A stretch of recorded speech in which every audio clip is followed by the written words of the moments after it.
Crimson, this is Maxie. Oh, the samples haven't arrived yet? I'm so sorry. Hold on just a second. Okay, you know what? They haven't arrived yet because Kate has failed to hire a second assistant, so I'm here manning the phones all by myself and putting out fires. But thanks to you, I will add tracking deliveries to my to-do list. It'll get there today. Hi. Hey, you came to see me? Yeah, I thought we could finish our talk. Unless this is a bad time. No, no, not at all. Let's do it. Okay? Talk? Yeah, no, I'll go first. You need to let this thing with Elizabeth go.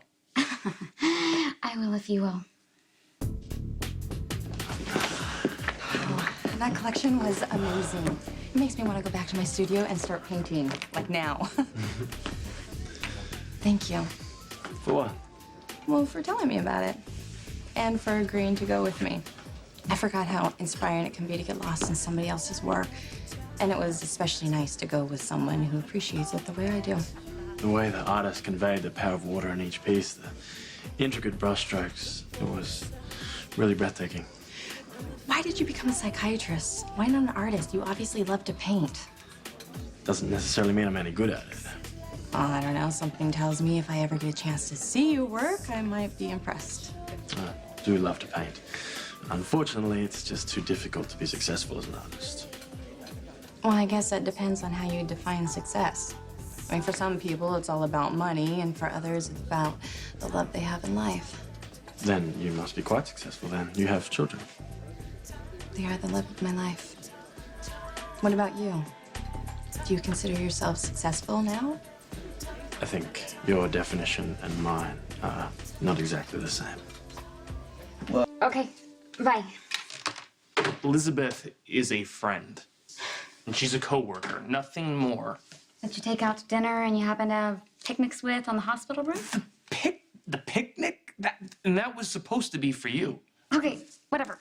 The point is that you clearly see her as more than a coworker. Exactly. She is also a friend. Well, am I not allowed to have friends? No, you're allowed to have friends, but if she was just a friend, we wouldn't be having this conversation now, would we? I just don't see why you think she's so amazing. She just...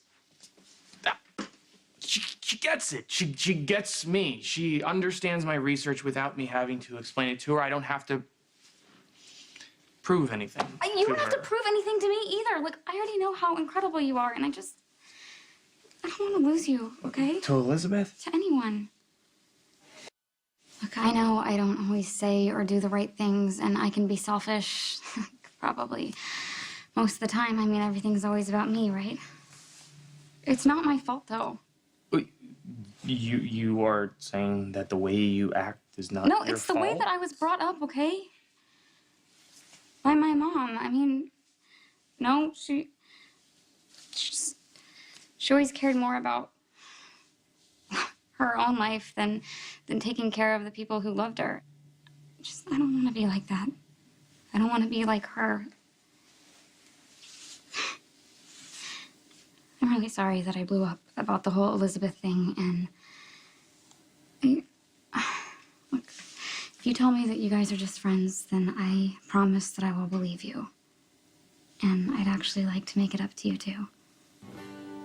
You would? How? I was thinking maybe we could go out for Valentine's Day. And just no games or anything, just some quality time together. Yeah, of course. I'm in. Good. Yeah? Because if you said no, I was going to have to kill you. Oh, yeah?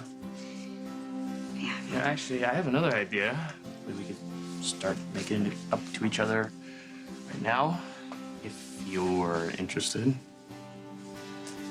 Spinelli, the only thing that So I hear you're living at Windermere. I am. I'm treating a patient out there. The newest one? I see you've spoken to Mr. Spinelli. Curious man. Sharp as a tack, though. I actually call her Cassandra. Spinelli showed me a picture of her. She's more of a project to me than anything else. Do you always give your patients this much personal attention? Cassandra's case is a little different. She's a clinical study for me. A very challenging one.